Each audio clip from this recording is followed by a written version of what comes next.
Buenas noches, amigos. Bienvenidos a un nuevo episodio de nuestro estudio de las raíces hebreas de las Sagradas Escrituras. Vamos a hablar nuevamente acerca de la oración. La oración parece ser un estado de conversación con el Creador. Y entonces, cuando decimos que vamos a hablar con el Creador de una forma natural, de la forma en que nosotros podemos hablar en nuestro lenguaje con el Creador, a veces somos un poco torpes. A veces hablamos por hablar. A veces repetimos y repetimos cosas. Pero la oración no es una lista de necesidades. La oración es un trabajo de transformación espiritual.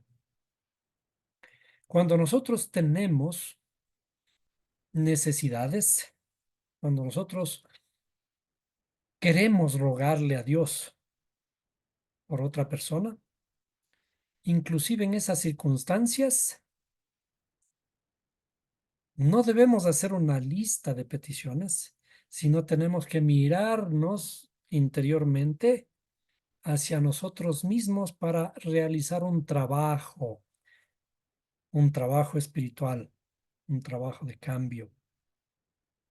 La oración tiene una frase muy bonita del vulgo popular que dice, trabajar es orar. ¿Qué tipo de trabajo? El trabajo que tenemos que hacer es siempre en nuestra interioridad. La guerra, la única guerra posible en el mundo es la guerra interior. El trabajo, el único trabajo que tenemos que realizar siempre, todo el tiempo, es nuestro trabajo interior, la transformación interna. Cuando yo quiero revelar un milagro, que Dios se revele un milagro en alguien porque necesitamos que tal o cual persona salga de un problema, de una enfermedad muy difícil, etcétera. Nosotros debemos realizar esta oración, pero tenemos que aprender de qué se trata la oración. La oración es el trabajo interior en mí, porque lo que ocurre en el mundo exterior, yo lo veo, todos esos problemas que ocurren, yo debo verla como un reflejo de lo que está en mi interioridad. El mundo está así porque yo estoy así, porque yo no he hecho el trabajo suficiente para transformar el mundo. Y cuando yo realice ese trabajo en mi interior, voy a empezar a revelar el nombre del Creador en mí, la luz del Creador dentro de mí. Y entonces esa luz va a poder contagiar de luz hacia los demás. Y allí se va a poder manifestar lo que llamamos el Creador. Para entender esto, vamos a dibujar, como siempre, lo relacionado a nuestra interioridad.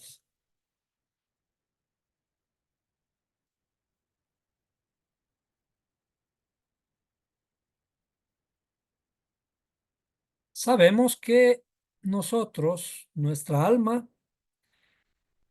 está o tiene esta forma. La forma que se parece a nuestro cuerpo. Entonces vamos a dibujarlo de esta forma. La cabeza y el cuerpo. Por ahora, dentro de nosotros tenemos lo que llamamos las facultades, que son las facultades de nuestra alma, las facultades intelectuales que empiezan con la sabiduría. En realidad hay algo más arriba, pero por ahora está bien que nos refiramos a la sabiduría. y a la inteligencia. A este mundo superior le llamamos los cielos. Estos cielos están conformados por la sabiduría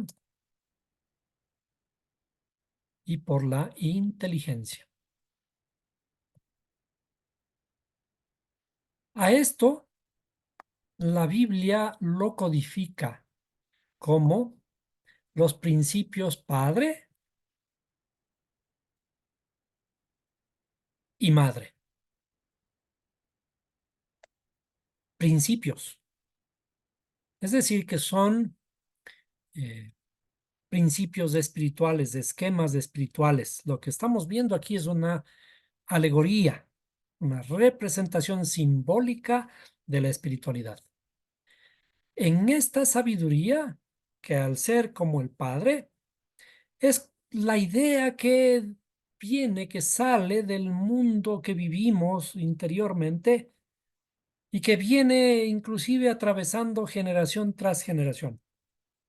Todo lo que hemos aprendido es esa idea que a veces aparece como una chispa de luz en mí.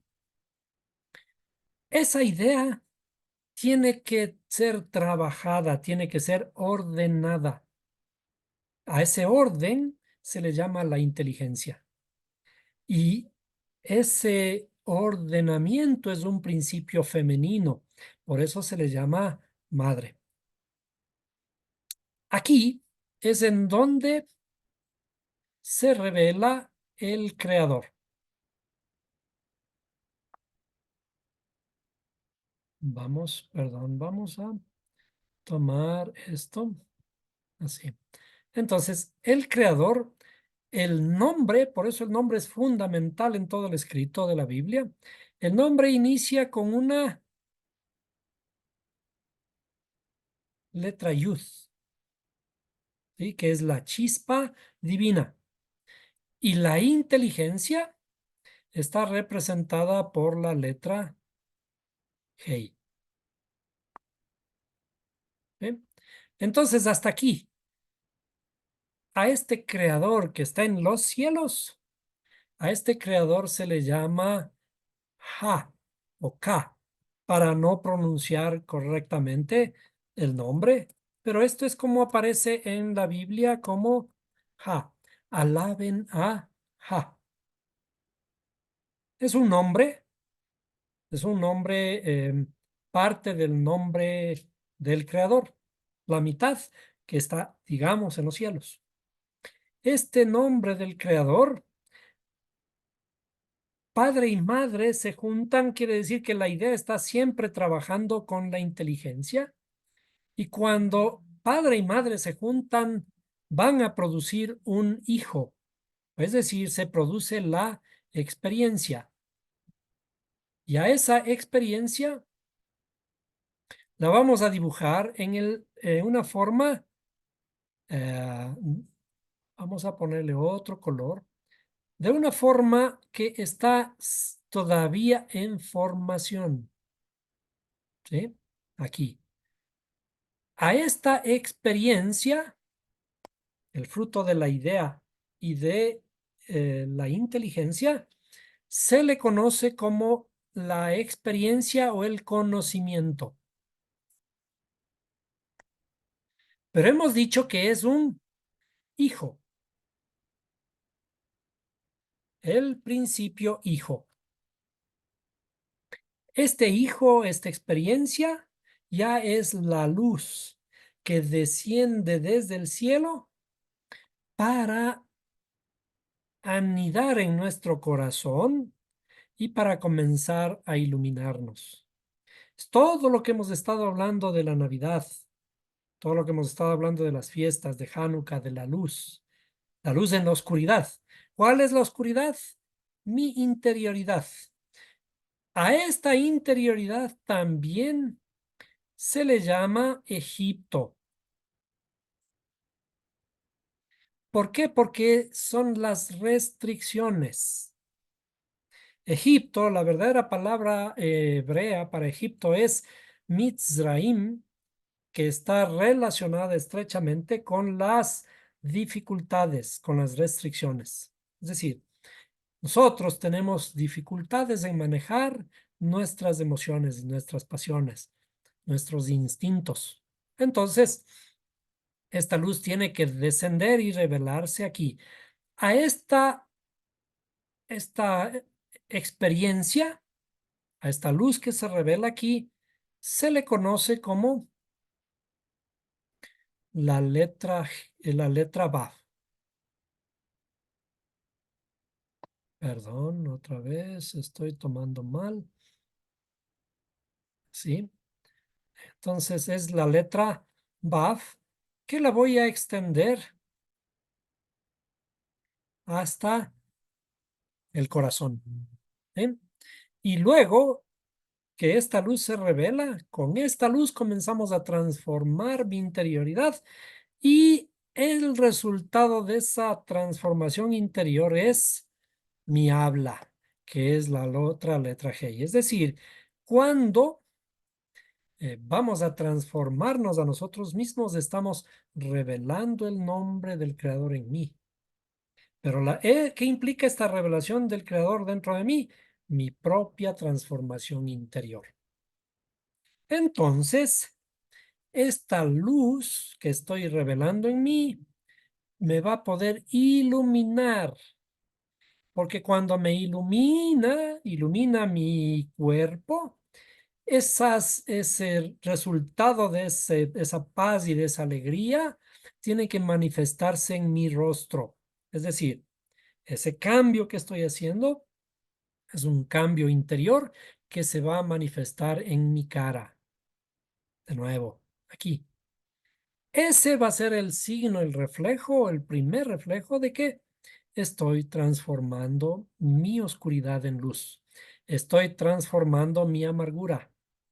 Estoy transformando mi, lo que dice aquí, mi lamento, ¿sí? Lo voy a manifestar en todo el cuerpo. ¿Cómo lo manifiesto? Lo manifiesto como dice, le transformo mi lamento en baile. Entonces ahora he comenzado a transformarme y por lo tanto todo el cuerpo y mi cara cuando estoy bailando, bailo alegre. El resultado de mi transformación va a ser el baile, la alegría, la paz. Vamos a revisar un poquito los textos también para eh, entrar. Antes de eso, quizás vamos a hacer una gematria para saber de qué se trata la oración. La oración, vamos a poner aquí la oración. En hebreo se le conoce como la oración, vamos a poner así, es tefilá. La oración se le conoce como tefilá. Y ahora vamos a escribir la palabra tefilá en hebreo, porque vamos a hacer una gematria. Entonces, comencemos aquí con perdón, tefilá. ¿Sí? Vamos a calcular la tefilá en sus valores numéricos para encontrar una bonita equivalencia.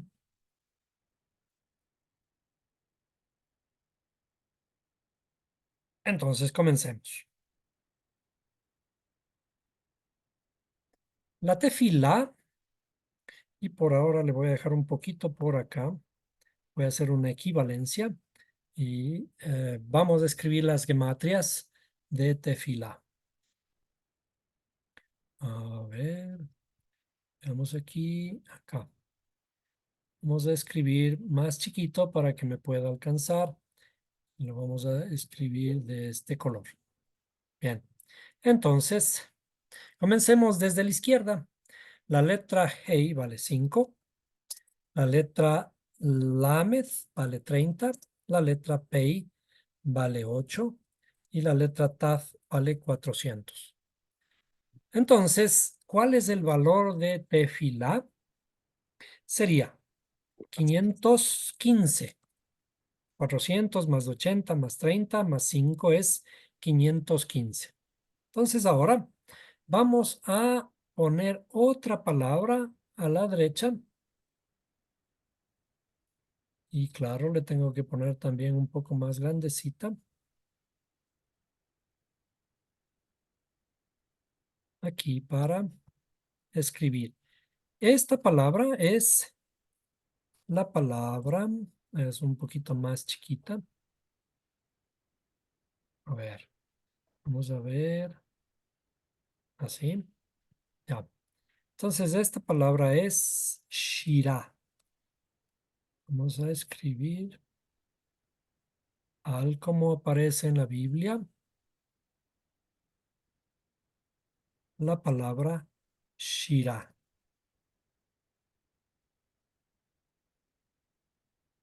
La palabra Shira es un canto. Entonces voy a poner por aquí para que no nos olvidemos. Vamos a poner el significado en español. Shira es un canto, ¿sí? Una canción. Entonces hagamos la gematria de Shira en la misma forma que hicimos para tefilá. Vamos a comenzar desde la letra Hey. Otra vez sería 5, la letra Hey, 200, la letra Resh, 10, la letra Yud y 300, la letra Vav. ¿Cuánto suma esto? Esto suma también 515. Cuando nosotros encontramos equivalencias numéricas como estas, sabemos que estas equivalencias nos informan que hay un mismo sentido, que el mismo valor numérico me está explicando que la Torá fue escrita de tal manera para poder encontrar el secreto, en este caso de la oración. El secreto de la oración primero es un canto. Entonces aquí le vamos a poner, la tefilá es un canto. Cuando decimos las cosas, cuando estamos conversando, no necesariamente organizamos bien las ideas. A veces, cuando hablamos, simplemente hablamos por hablar. ¿Cuál es la primera transformación que tenemos que hacer sobre lo que hablamos? La primera transformación que tenemos que hacer es ordenar nuestras ideas para que lo que vamos a decir sea algo más ordenado, que no sea un hablar por hablar, que las palabras que salen de mi boca vengan de lo profundo de mi alma recogiendo algo que ya es la transformación que estoy haciendo. Y esa transformación significa que yo estoy lleno de un montón de ideas, pero esas ideas tienen que ordenarse. Y cuando las ideas comienzan a ordenarse, entonces comienzan a tener mejor sentido. Pero cuando estamos ordenando las ideas, de pronto esas ideas tienen una forma más sutil, más hermosa. Y ya comienzo a reemplazar las palabras no son las palabras vulgares. Comienzo a hablar palabras más bonitas, inclusive palabras más intelectuales. Las palabras bonitas están relacionadas con nuestros sentimientos transformados. Las palabras ya más intelectuales están relacionadas con el orden que le damos en nuestra inteligencia. Juntos, esto bonito y esto sabio y ordenado constituye un poema. Ya empezamos a escribir versos, aunque no rimen, pero son versos, versos profundos que contienen imágenes, que contienen eh, símiles, es decir, figuras literarias que comienzan a adornar mis palabras. Y de pronto, cuando estas palabras ya se convierten en un poema, ya pueden ponerse música, ya podríamos cantarlas. Y cuando lo que hablamos ya se puede cantar, hemos producido una obra de arte. Cuando nosotros hacemos una oración, esta oración tiene que reflejar nuestra transformación interior. Cuando nosotros transformamos nuestra interioridad, estamos sanándonos a nosotros mismos. Y entonces, si yo estoy sano, voy a poder transmitir sanidad a otro. Si yo estoy ciego, ¿cómo puede un ciego guiar a otro ciego? ¿Qué es lo que tengo que hacer? Utilizar la luz del Creador, el conocimiento que ha venido desde los cielos a transformarme, a transformar mi desorden, a dar luz a mis ideas.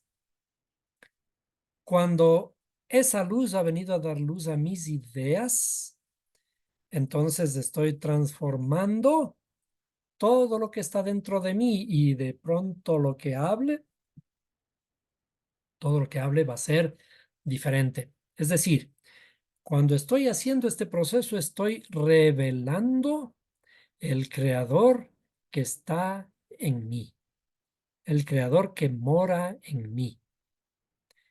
Si es que esta luz ha venido a revelarse en mí, está sanando mi interioridad. ¿Por qué? El desorden es sinónimo de suciedad, es sinónimo de enfermedad. El orden es sinónimo de salud, de limpieza. Tanto vamos a ir sanándonos. Cuando esta sanidad se revela en mí, entonces yo ya puedo cantar.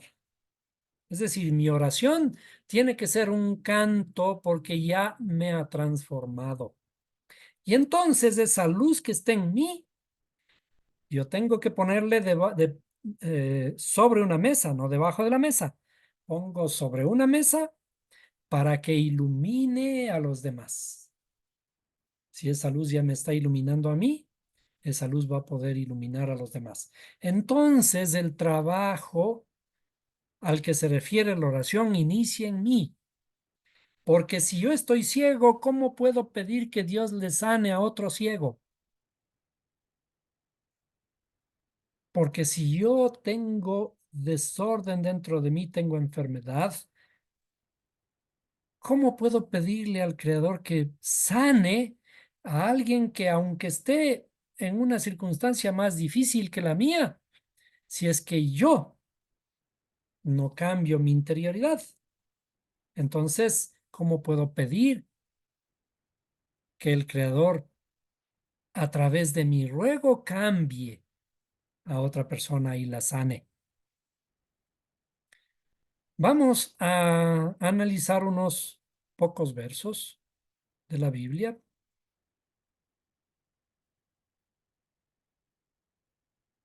y para entender un poco este esquema que estamos hablando, vamos a recordar estas de lo que está escrito en la Biblia, estos versos, los salmos, por ejemplo, el Salmo 51:15. Veamos, Salmo 51:15. ¿Qué dice? Abre mis labios, oh Señor, para que mi boca anuncie tu alabanza. Abre mis labios. ¿Qué significa eso?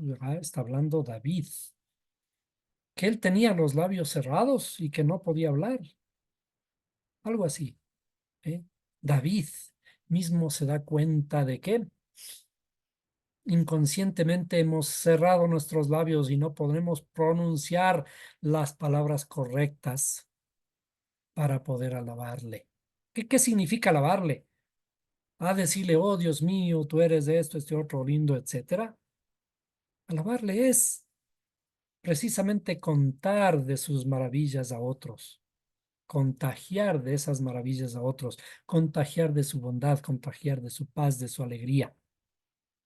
¿Cómo puedo contagiar de la alegría si yo estoy amargado, si estoy triste? Es decir, yo si voy a visitar a un enfermo, tengo que ir a darle ánimos. Por lo tanto, el primer trabajo que tengo que hacer es iluminar mi interioridad. Y es por eso que en el sentido este de abre mis labios, oh Señor, para que mi boca anuncie tu alabanza. Y vamos a ver ahora de qué se trata esto, de por qué tenemos que abrir los labios, de qué se trata abrir los labios. Para ello, veamos también el Salmo 119, 18, que dice, en el 115, en el Salmo 51, 15 dice, abre mis labios. Ahora tenemos que abrir, ¿qué? Mis ojos. Abre mis ojos para que vea las maravillas de tu ley. Cuando nosotros vemos maravillas, ¿qué produce el ver maravillas? El poder ver maravillas produce éxtasis, produce paz, produce una conciencia diferente. Puedo llegar al éxtasis mirando una maravilla. De eso se tratan las maravillas. Pero ¿cuál es la más grande maravilla? Cuando nosotros revisamos este texto, dice, abre mis ojos y miraré las maravillas de tu Torah. ¿Cuáles son las maravillas de la Torah? Ah, Diosito hizo a Adán y Eva, pero pecaron y les expulsó del jardín. Después vino Caín y le mató a su hermano Abel. Y después vinieron los hombres y construyeron una torre y Dios vino, bajó a la tierra para, para cambiarle sus lenguas y que no construyan más, que no lleguen al cielo. Es decir, el Creador no quiere que lleguemos al cielo. ¿Y por qué estamos intentando llegar al cielo ahora? Entonces confundió las lenguas para que nunca más lleguen al cielo. Y después vio Dios que la maldad de los hombres era mala y decidió mandar un diluvio y para eso le dijo al único hombre justo que construyó un arca. Esas son las maravillas de tu Torah. Cuando no entendemos esos textos, si los leemos deberíamos reflexionar. Ese no es un Dios que se arrepintió de la maldad del hombre y dijo voy a destruir toda la vida de la tierra. Solo que cuando destruyó la vida de la tierra, se olvidó del mal. Es que la vida de la tierra tenía la culpa de la maldad de los hombres. Esas son las maravillas de tu Torah. Hay un mensaje interior. Todo está relacionado a este proceso que estábamos hablando hace un momento, la transformación interior. Y ahora vamos a saltar. Ya dijimos que tenemos que abrir nuestros labios. Cuando también vemos ahora, dice, abre mis ojos, y cuando leemos el primer mandamiento, dice, escucha, Israel. ¿Por qué dice escucha? Porque somos sordos. Escucha, Israel, el Señor vuestro Dios, del Señor es uno. Ahora veamos qué es lo que tenemos que abrir. Abre mis ojos, abre mis labios. Hay algo que el Creador abrió o separó. Veamos el libro de Éxodo que estábamos mirando al inicio. Creo que estaba en Éxodo 15. Vamos a leer un poquito. Quizás vamos a leer desde el 14.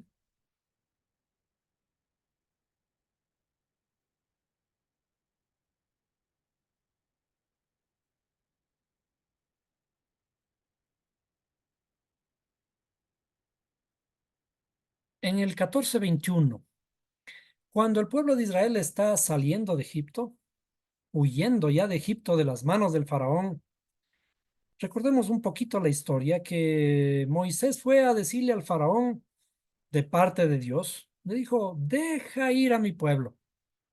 Y las instrucciones de Dios hacia Moisés le dijo, anda y dile al faraón. Pero en realidad, la forma es curiosa de la expresión cuando el Creador le dice a Moisés, anda, en realidad no le dice anda, le dice ven al faraón. Esa es una gran pista para entender el verdadero significado de la historia. No le dice anda al faraón, dice ven al faraón. Y cuando le dice, dile que deje ir a mi pueblo, dice, mas yo endureceré el corazón del faraón. ¿Para qué le manda? Si él va a endurecer el corazón del faraón. Le va a hacer el trabajo difícil y sin embargo dice que él va a hacer el milagro de sacarles y rescatarles de Egipto para llevarles a la libertad. ¿Dónde está la trampa? Lo literal es eso, pero lo profundo, como vamos a ir revelando, es abre mis ojos para ver las maravillas de tu Torah. Y dice, cuando ya están saliendo los israelitas de Egipto y se enfrentan con el mar y se dan cuenta que viene el faraón atrás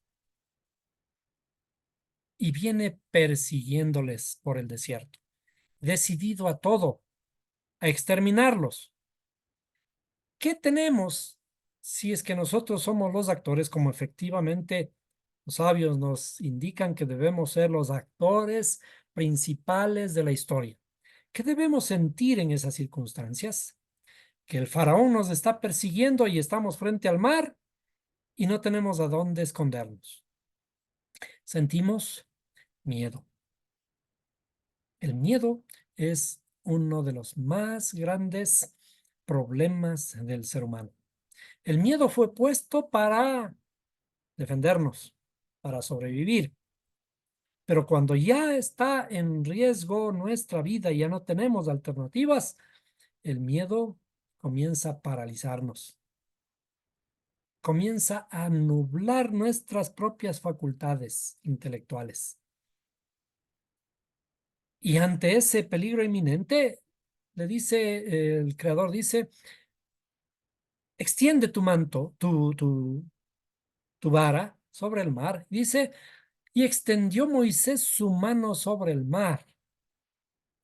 Y el Señor, por medio de un fuerte viento solano que sopló toda la noche, hizo que el mar retrocediera.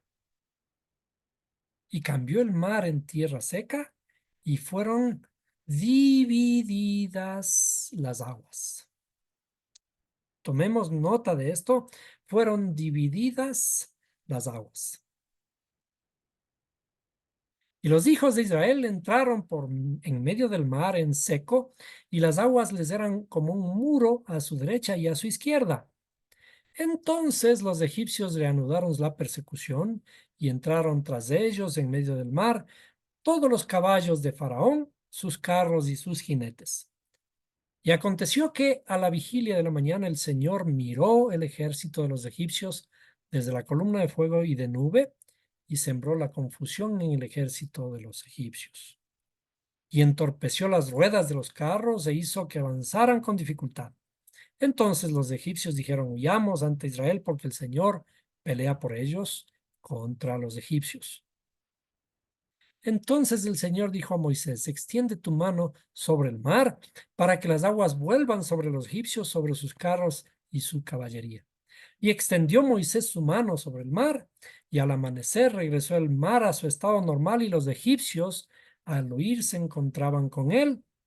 Así derribó el Señor a los egipcios en medio del mar. ¿Quién les mató? El Creador. Y las aguas volvieron y cubrieron los carros y la caballería y todo el ejército de Faraón que había entrado tras ellos en el mar. Mas no quedó ninguno de ellos. Mas los hijos de Israel pasaron en seco por en medio del mar, y las aguas les eran como un muro a su derecha y a su izquierda. Aquel día salvó el Señor a Israel de mano de los egipcios. De Israel vio a los egipcios muertos a la orilla del mar. Cuando Israel vio el gran poder que el Señor había usado contra los egipcios, el Señor temió al Señor, el pueblo temió al Señor y creyeron en el Señor y en Moisés, su siervo. Es decir, al otro lado estaban con miedo. Ahora ocurre el milagro. El Señor mismo mata a los egipcios y entonces creyeron en el Señor y en Moisés, su siervo. ¿Qué ocurre después? Entonces Moisés y los hijos de Israel cantaron este cántico al Señor y dijeron: Canto al Señor porque ha triunfado gloriosamente. Al caballo y a su jinete ha arrojado al mar. El Señor es fuerte guerrero, y así podemos seguir leyendo. Pero en realidad, volvamos a nuestro esquema. Espero que esté en el esquema dibujado y escrito. ¿Qué dijimos acerca de mi cuerpo? Mi cuerpo es el Egipto de mis restricciones, de donde tengo que salir. ¿Quiénes son el faraón? El faraón es el opresor mío, que es mi cuerpo. ¿Se acuerdan que Pablo dijo: pobre de mí, soy digno de muerte? Dice, ¿por qué? Porque lo que no quiero hacer, eso hago. ¿Quién me librará de este cuerpo de muerte? ¿Quién me librará de este Egipto? Egipto es nuestro gran opresor, está oprimiendo mi alma quiere liberarse.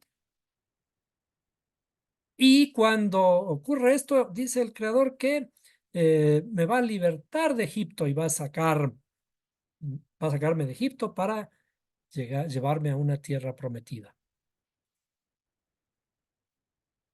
Cuando ocurre este milagro de que el Creador nos saca de Egipto, al alma está tratando de sacarle de estas limitaciones, nos vemos enfrentados al terrible miedo. Y ante ese miedo de que el faraón me está persiguiendo, es decir, siempre voy a tener miedo de librarme de mi propio cuerpo, voy a tener miedo de la muerte, porque la muerte, otra vez, no son muertos los que en dulce calma sus restos posan en la tumba fría. Muertos son los que llevan muerte el alma y viven todavía. Es decir, la muerte es nuestra muerte espiritual. No la muerte física, pero yo tengo que libertar mi alma de esta restricción de mi cuerpo, de mis deseos. Tengo que transformarme para empezar a ser libre. Entonces, cuando estoy con ese miedo de lo desconocido, quiero liberar mi alma de esa opresión, el Creador va a abrir el mar. Abre el mar. El símbolo de abrir el mar es: abre mis ojos y podré ver las maravillas de tu ley. Abre mis labios y mi boca publicará tu alabanza. Es decir, estoy ciego, no puedo ver tus maravillas. Permíteme ver que estoy aquí atrapado. Déjame ver tus maravillas. Déjame a abrir mi boca para que ahora esa transformación que he realizado en la interioridad mía pueda ser diferente. Ahora, regresemos a los textos Y vamos al primer capítulo. Vamos a revisar el versículo 6. Y dice, entonces dijo Dios, hay expansión en medio de las aguas, y separe las aguas de las aguas.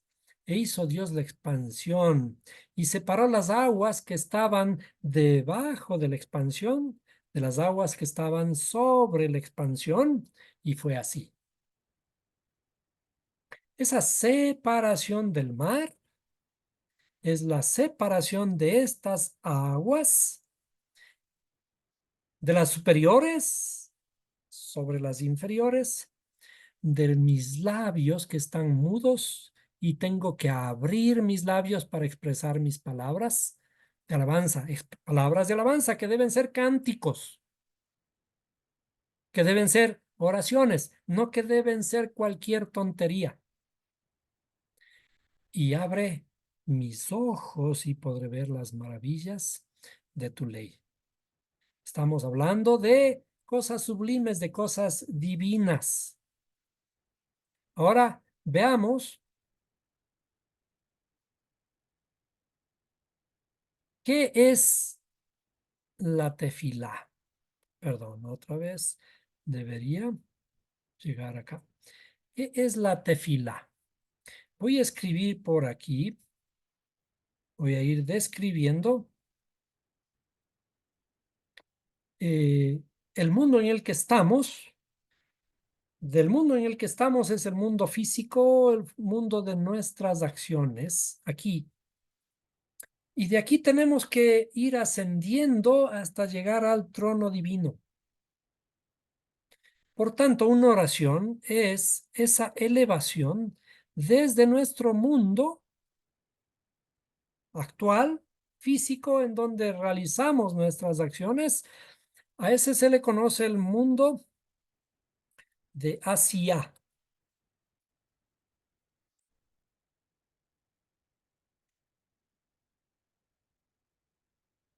El mundo de Asia, que son los actos buenos.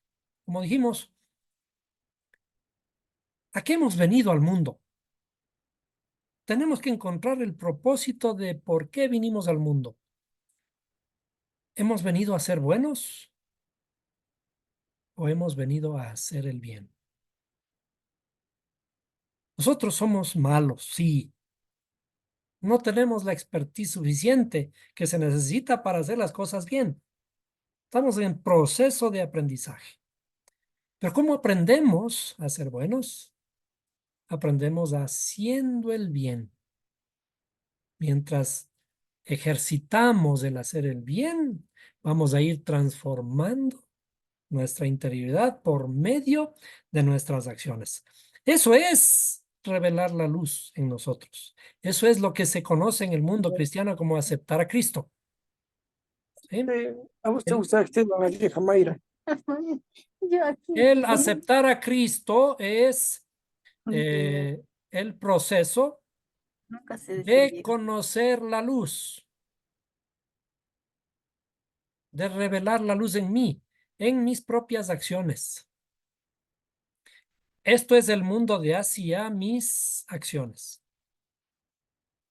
Cuando entramos en oración, estamos ejecutando estas acciones de transformación, aprendiendo a hacer lo bueno, haciendo lo bueno, aprendemos a ser buenos, y luego subimos ahora a nuestras emociones a seguirlas transformando. A eso se le llama el mundo de Yetzirah. El mundo de Yetzirah o el mundo espiritual. ¿Sí? El mundo espiritual, porque ya estamos elevándonos un poco más. Estamos ya trabajando sobre nuestra interioridad, nuestras emociones, nuestros deseos, nuestras pasiones y nuestros instintos. Aquí vamos a hacer un pequeño paréntesis. ¿Qué significan los instintos? Los instintos están simbolizados en la Torah por los caballos. Un caballo simboliza el instinto. ¿Por qué? Porque si nos subimos sobre un caballo, si no está domado, etcétera, vamos a fracasar. Porque no tenemos ni las riendas, ni hemos puesto una montura, ni así le hayamos puesto, no vamos a poder dominarlo. Pero después de que hayamos trabajado en el caballo, lo hemos amaestrado, ahora podemos ponerle un freno y podemos sujetarlo con las riendas y hemos puesto una silla de montar en lo que hay, en los extremos hay unos estribos. Entonces, si ya está amaestrado el caballo, yo me subo al caballo que ya me obedece y sé que mientras sujete mis piernas sobre su estómago, voy a permanecer fijo sobre el caballo y le puedo patear un poquito y mover las riendas para que comience a caminar o a galopar. Pero mientras está galopando, tengo que sostener las riendas del freno y mientras sostenga las ah, riendas del freno, voy a poder dominarle al caballo. Es decir, los caballos representan mi instinto, mis instintos. Tengo que aprender a dominarlos, a cabalgar sobre ellos. Los instintos son buenos y me van a llevar lejos, me van a llevar a sobrevivir, me van a multiplicar mi vida porque voy a poder dominarlos y vivir la vida correctamente. Me van a llevar lejos. Pero si no los domino, si la silla no está apropiadamente puesta o no están fijos mis pies, voy a caer. Algún momento caigo, tarde o temprano caigo del caballo. Pero si es que esto lo he convertido ya en un arte, entonces domino al caballo y puedo llegar lejos. Es por eso que los caballos simbolizan mis instintos. ¿Y en dónde aparecen los caballos? ¿Y de qué colores aparecen los caballos? Curiosamente, en el final de toda la Biblia es en donde aparecen los famosos 4 caballos del Apocalipsis. No tienen que ver con esos seres que van montando caballos y destruyendo todo. Tienen que ver con lo que ocurre en mi interioridad, en el mundo de Yetzirah, el trabajo espiritual, en mi ascenso espiritual. Luego, cuando elevo mi alma en este proceso, en este trabajo que es mi oración, entonces mi alma se eleva ahora al mundo de Hayá. Perdón, aquí es sí, Hayá.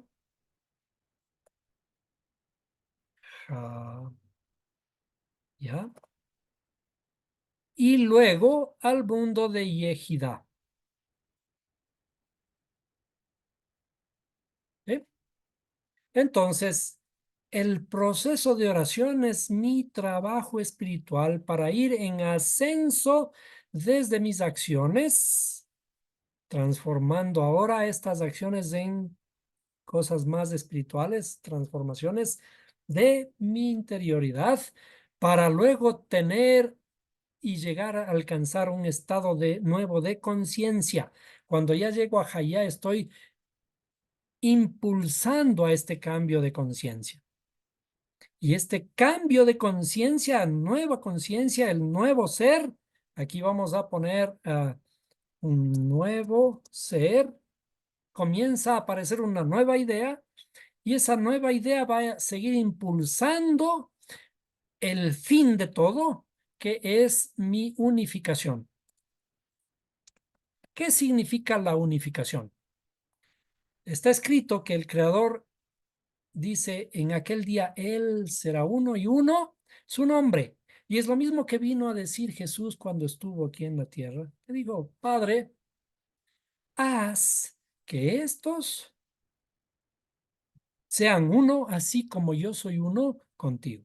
Es decir, si este creador que está dentro de mí quiere que el mundo se transforme, está buscando la unificación mía, mi propia unificación. La oración es ir buscando este ascenso para llegar a la unificación. Trabajamos en esta unificación para que el nombre del creador dentro de mí se unifique, para que lo que yo pienso sea lo que sienta y lo que haga, para que exista coherencia entre mis pensamientos, mi habla y mis acciones. Entonces aquí tenemos que poner que la unificación es la coherencia entre mis pensamientos, mi habla y mis acciones.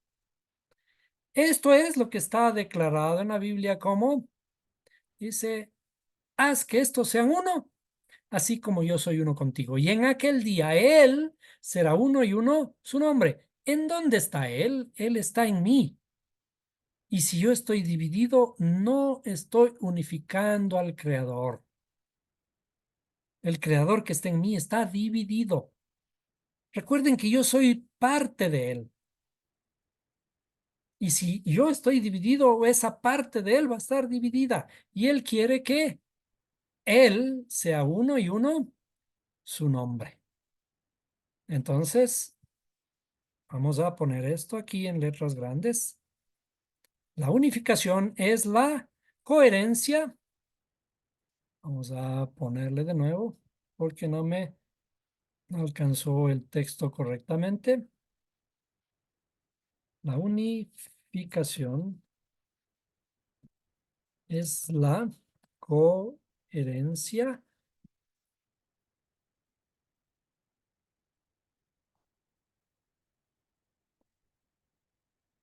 y más arriba entre mi pensamiento, mi habla y mis acciones.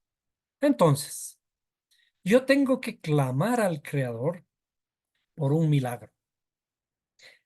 El primer gran milagro es reconocer que yo soy un milagro, que la vida misma, mi propia vida es un milagro. Si reconozco que mi propia vida es un milagro, ya tengo un motivo de satisfacción. Debo estar alegre por eso. Y ahora, como tengo que hacer buenas acciones para aprender a ser bueno, entonces comienzo por cambiar mis acciones, hacer buenas acciones. Y luego ir superando mis instintos, mis emociones, dominando los caballos, para luego empezar con nuevas ideas para volver a realimentar todo. Nuevos pensamientos que vayan transformando mi interioridad. Y cuando estoy logrando eso, voy a alcanzar la unificación con el Creador. Eso es sanar. Eso es traer salud a mi interior, porque cuando hay incoherencia en mi interioridad, mi pensamiento está por un lado, mis emociones por otro y mis acciones por otro lado. Eso es desorden y en el desorden es oscuridad y en la oscuridad hay suciedad y en la suciedad hay enfermedad. Pero cuando comienzo a ordenar todo, cuando pongo coherencia en todo, mi interioridad va a comenzar a limpiarse, va a comenzar a iluminarse, y cuando se ilumina es porque estoy aprendiendo de las verdades divinas. Abre mis ojos para poder ver todas las maravillas que tengo dentro de mí. Dentro de mí está toda la Torá. Esto de aquí que estamos hablando es el templo. Este es el templo del Creador. ¿Y el templo cuántas columnas tiene? El templo tiene 12 columnas. Cuando está hablando la Biblia, el relato de cómo está construido el templo está construido de 12 columnas. ¿Cuál es el templo, el verdadero templo? Porque Dios no habita en manos, en templos hechos por manos de hombres. El templo es este templo interior. Por eso está escrito, ¿o acaso no sabéis que vosotros sois el templo del Espíritu Santo? Entonces, ¿cómo está constituido el templo?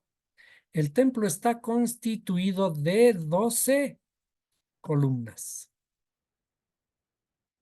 Vamos a poner por aquí para ir cerrando. Vamos a poner aquí, el templo tiene 12 columnas. Pero dijimos que esas 12 columnas son internamente mías, porque el templo está aquí en mí. ¿Cuáles son esas 12 columnas? Resulta que existen 12 pares de nervios craneales. 12 pares de nervios craneales. Estos 12 pares de nervios craneales están expresando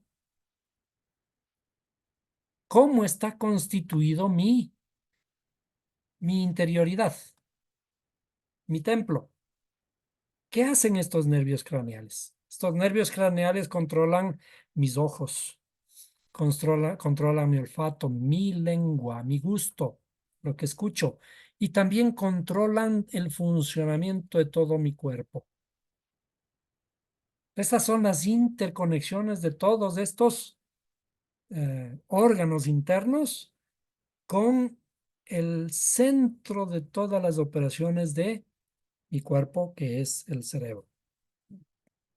Este es el templo que tengo que cuidar. Este es el templo en el que tengo que abrir mis ojos para ver las maravillas de tu ley, de tu Torah. Y tengo que abrir mis labios para publicar su alabanza, de lo que conozco, de la luz que está interior mía. Y entonces voy a comenzar mi proceso de sanidad. Y cuando yo comience a iluminar mi interioridad y sanarme, voy a poder llevar esta luz a los demás. Y es por eso que cuando yo vaya a visitar a los enfermos, tengo que llevar paz, armonía, tranquilidad, alegría, flores, flores físicas y naturales, hermosas, que huelen rico, pero esas flores espirituales también que van a alegrar a la persona que yo vaya a visitar. Que el Creador pueda transformar y sanar nuestra interioridad para que podamos transmitir esta salud a las demás personas, para que el mundo pueda iluminarse con este trabajo que estamos haciendo día tras día. Ese debería ser la oración más profunda. Oración que no sea una simple lista de pedidos al Creador. Te pido esto, te pido por este otro, necesito esto, mi amigo necesita tal cosa. La transformación debe comenzar en mí para yo ser el canal del Creador, el canal de la creación del Creador para que pueda crear salud en otras personas.